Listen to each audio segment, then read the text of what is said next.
मेरा नाम एसपी सिंह है और मैं model driving training and research institute, जिसे हम शॉर्ट में एमडी टारी भी कहते हैं, का प्रधानाचार्य हूँ। और अभी जो हाल में 18 नवंबर से 24 नवंबर तक सड़क सुरक्षा सप्ताह मनाया जा रहा है, जिसका कल समापन समारोह है 24 तारीख को। उसके संबंध में मुझे कुछ आपसे कहना है। दुर्घटना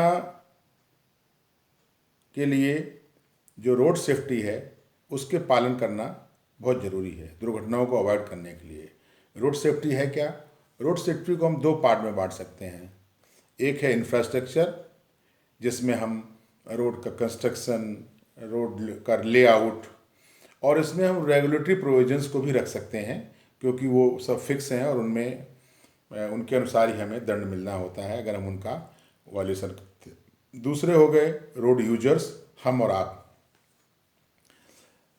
क्या हम सेफ्टी मेजर्स को लेकर एक दुर्घटना विहीन समाज की बात सोच सकते हैं? हाँ, सोच सकते हैं। यदि हम सब प्रण करें कि हम ट्रैफिक नियमों का पालन करेंगे, रेगुलेटरी प्रोविजंस का पालन करेंगे, जो नियम कानून है उनके तहत बसों को, ट्रक को, कार को, टू व्हीलर को संचालित करेंगे। ऐसा करने से हम दुर्घटना विहीन समाज की बात कर सकते हैं।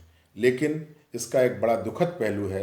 यदि राष्ट्रीय स्तर पर हो रही दुर्घटनाओं की समीक्षा की जाए तो प्रति वर्ष लगभग 1.5 लाख लोग दुर्घटना के कारण असमय मृत्यु को प्राप्त होते हैं। अगर यह प्रतिदिन के आंकड़ा देखा जाए तो इसकी संख्या 400 से अधिक प्रतिदिन आती है। अब दुर्घटना के कारणों की अगर समीक्षा की जाए तो आपको जान के आश्चर्य होगा कि जो दुर्घटना के कारक हैं उनमें ड्राइवर अधिकतर दोषी है, और इनका दोषी का जो परसेंटेज है राष्ट्रीय स्तर पर दुर्घटनाओं की समीक्षा करने वाली एजेंसियां बताती हैं, और ये सोशल मीडिया या इंटरनेट पे ये सब चीज़ें उपलब्ध हैं। 80% या उससे अधिक दुर्घटनाओं के लिए चालक दोषी होते हैं। अब इसका जो चालक दोषी हैं वो किस प्रकार दोषी हैं? अनियंत्रित रूप से, अनियंत्रित स्पीड से बसों को संचालित करना, यानी ओवर स्पीडिंग, शराब पीकर बस को चलाना, नंबर 3 मोबाइल का प्रयोग करना, नंबर 4 थकान आदि ऐसी मानवीय त्रुटि हैं जो चालक के द्वारा होती हैं और दुर्घटनाएं घटित होती हैं। आपको जान के आश्चर्य होगा कि जो दुर्घटना में मरने वाले लोगों का परसेंटेज है उसमें आयु वार समीक्षा की जाए तो 18 से 45 साल के लोगों का प्रतिशत 70% है, और 18 से 25 साल के जो युवा हैं उनका परसेंटेज 20% से अधिक है। कितने युवा लोगों को हम इस दुर्घटना के कारण खो देते हैं। अगर देश स्तर पर, राष्ट्रीय स्तर पर समीक्षा की जाए तो दुर्भाग्य से है, ये हमारा दुर्भाग्य है कि उत्तर प्रदेश में फैटल्टी रेट यानी मरने वालों की संख्या देश में सर्वाधिक है। यदि हम जिलेवार समीक्षा करके देखते हैं तो प्रदेश के जो टॉप 10 जिले हैं जहां सर्वाधिक डेथ होती हैं उनमें कानपुर, लखनऊ और आगरा का नाम भी आता है।